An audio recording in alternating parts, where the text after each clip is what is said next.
Martin, what is freedom? Well, that's not as easy to answer as you might think. There is a form of freedom that is the best kind of freedom, but I'll get to that in a moment. I was told by Amazon yesterday that my new book is available if anybody's interested. It's a fairly raw look at life. And for people who want that, it might be of interest to them.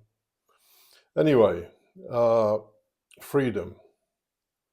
Now, if you look in the dictionary, mostly the definitions are around lack of constraints. So nothing holding you back. You're free if nothing is holding you back, you think. So one of the twists in all of this is that you cannot have freedom and security. If you want security, you're going to have to sacrifice freedom. But if you want freedom, you're going to have to sacrifice security. So, the people who are always saying, I feel so trapped, I'd love a different life and blah, blah, blah. Okay, then, pack your job in, say goodbye to all your friends and family, and set out on your freedom trek. Oh, well, I can't do that. I need to keep earning money and I wouldn't have any friends and blah. Well, there you go. You can't have freedom and security. If you want security, you're going to have to sacrifice freedom. That goes pretty deep, actually. It goes into the way we think about things. I won't go into that, but if you want to have a free mind, you're going to have to ditch all the things that make you feel secure and comfortable. But that's another issue. Anyway, you can't have freedom and security. So most people think, the kind of naive view of it is, well, if I had enough money, I could be free. Okay, well, there you are, there's $10 million and you start traveling around the world and all the rest of it with your family maybe. And you start to complain about the hotels. Oh, I don't like, what first thrilled you no longer thrills you. Oh, I don't like this, I don't like the decor or something. So you start complaining. It's what happens to everybody. There's the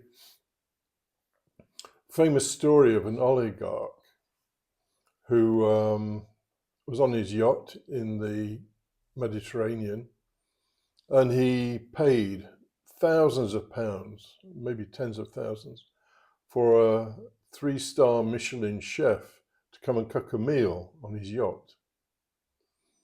The meal was cooked. He looked at it, don't want that, and sent his skivvies off to go and get a McDonald's.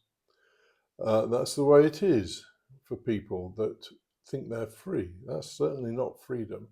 To be discontent with everything is not freedom. So we look at people like maybe Musk and think, wow, to have that much money. He's got people on his back all the time. His shareholders, the people who are expecting him to deliver money from his businesses and so on, and product. He's got that on his back all the time. He's not free. There's only one freedom that really matters. And oddly enough, it's freedom from yourself. Because in life, we are always subject to emotions and maybe thoughts that we'd rather not have, desires that we'd rather not have. And those things are constraints. So if you're feeling down one day, you are constrained by that emotion. Or, another day you might be feeling like you could take on the world and do something stupid. So you would then be constrained by being Superman. So the only freedom that really counts is freedom from yourself, from your emotions, from your thoughts, from your desires. Unfortunately, you can't go and buy that. you get it in an incremental fashion over years by doing a lot of inner work.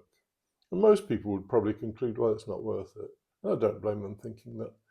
It's just a matter of whether freedom, real freedom, is something that is important to you. If it isn't, just keep moaning about everything and wishing that you could be free while all the time tying yourself down with more and more things, which is what most people do. So freedom, it's an interesting thing and it deserves a longer treatment than this, but hopefully you got the gist of it from that.